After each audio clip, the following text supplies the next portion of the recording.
Hey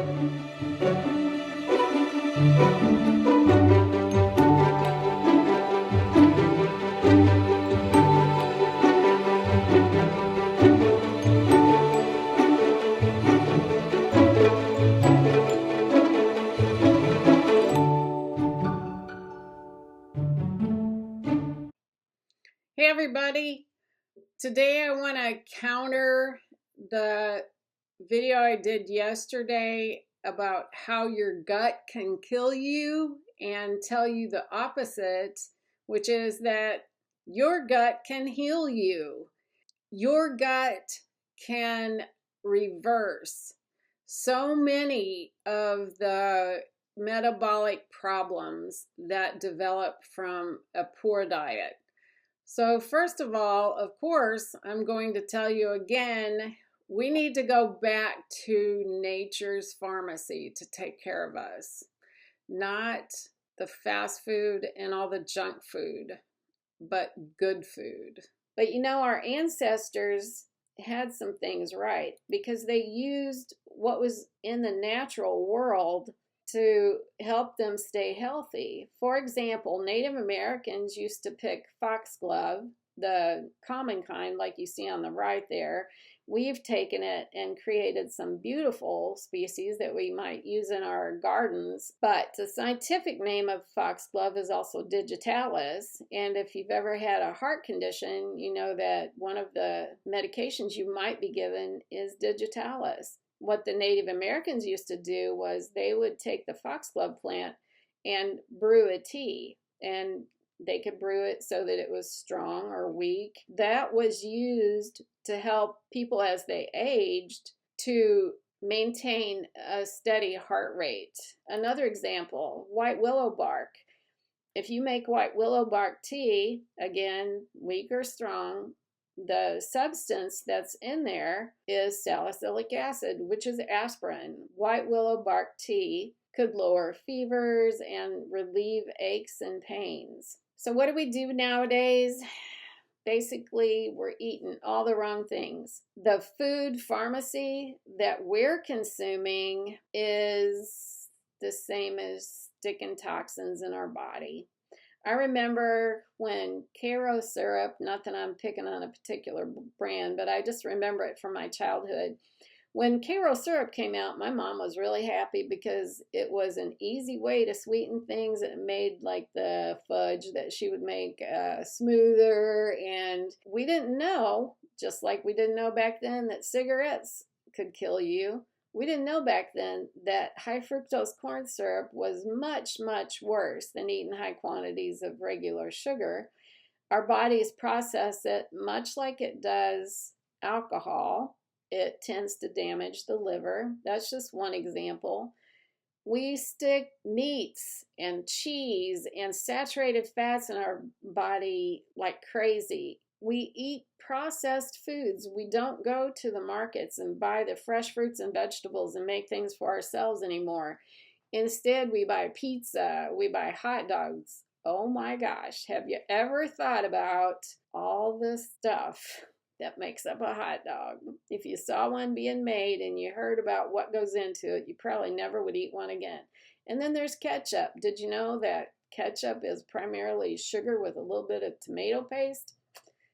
That's the fact. We eat cookies, which the food industry just keeps adding more and more sugar because they know sugar is addictive. You can sometimes look at a can of vegetables and read the ingredients on the back, and you'll often find sugar or high fructose corn syrup in a can of green beans or corn to make it more tasty. We're killing ourselves with what we eat.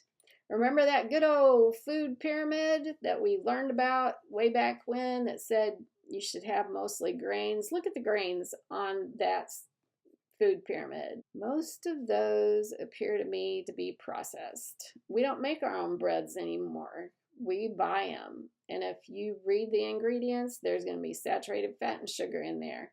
And it says only 35% of our diet needs to be fresh fruits and vegetables. I tend to disagree with that. 20% of our diet, it says, should be meat, fish, milk, and eggs. Well, I agree with the eggs. I would agree with the meats if we stuck to meats that were low in saturated fat.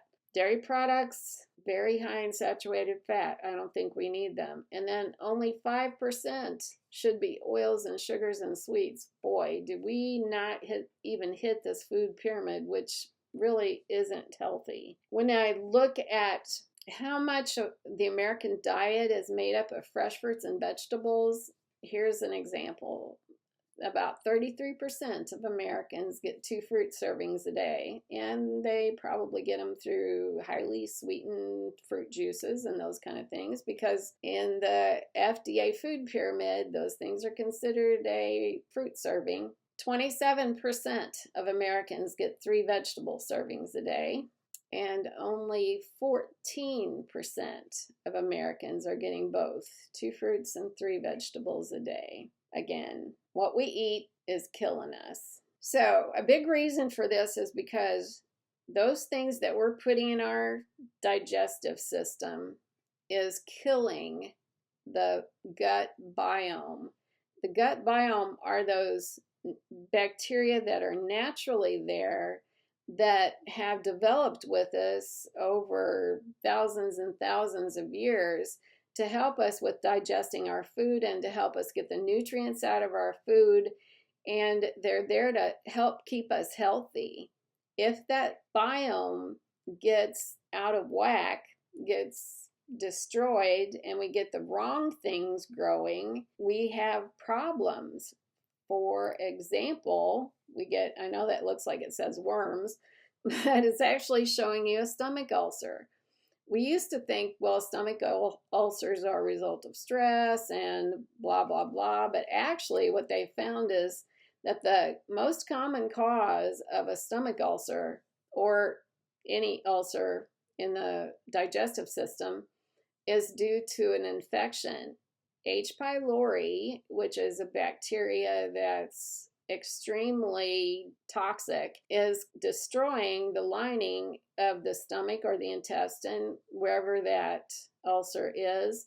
That and the combination of overusing things like Tylenol, aspirin, antibiotics, which if you stop and think of it, do you take one of these every day, or 2 of these, or do you take 3 or 4 a week? Or most people do, unfortunately. Ulcers aren't due to stress, they're due to an infection.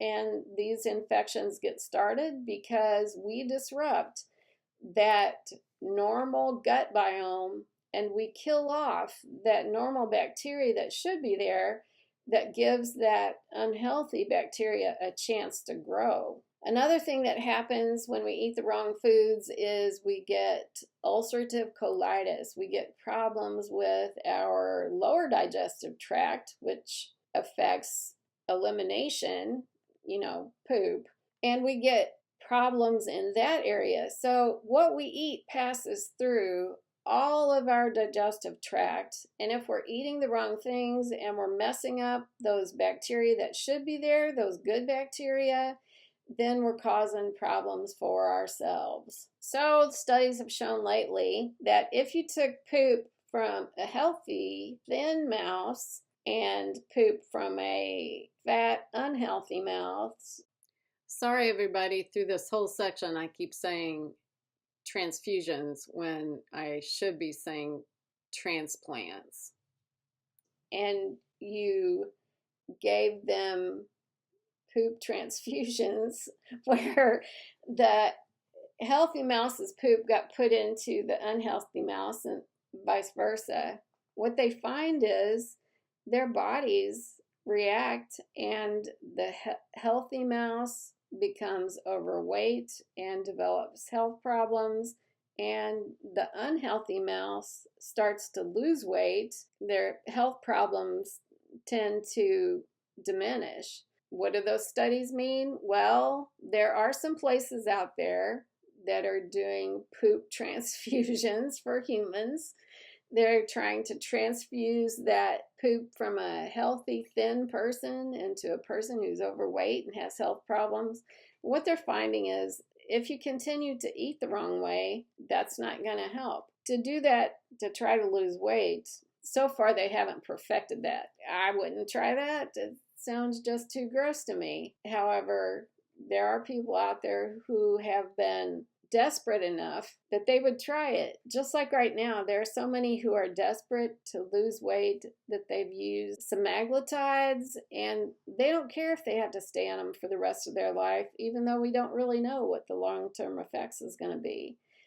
They're saying, well, if this is going to help me stay thin, then I'm going to keep doing it. So another thing that's happened is we've developed probiotics, which basically are the bacteria themselves, not the poop, the bacteria that needs to be there in order to keep our digestive tract healthy. But again, what they find is for most people it doesn't help because most people don't change the way they eat. So if you have healthy poop, if you're eating right and your gut bacteria is normal and healthy, then that's going to help you get normal and healthy. So if you can't get poop transfusions, and if the probiotics don't help, then what do? Well, it's a simple answer. It's not an easy one, but it's change what you eat. Stop with the processed food. Stop with the animal products, the red meats, and stop with the sugars, and eat fruits and vegetables and get them fresh. Cook them yourself. Yes, I know what I'm telling you to do is terribly hard, but it's terribly worth it. Y'all have heard that old saying, happy wife, happy life. Well, actually, it's happy gut, healthy life. See you later.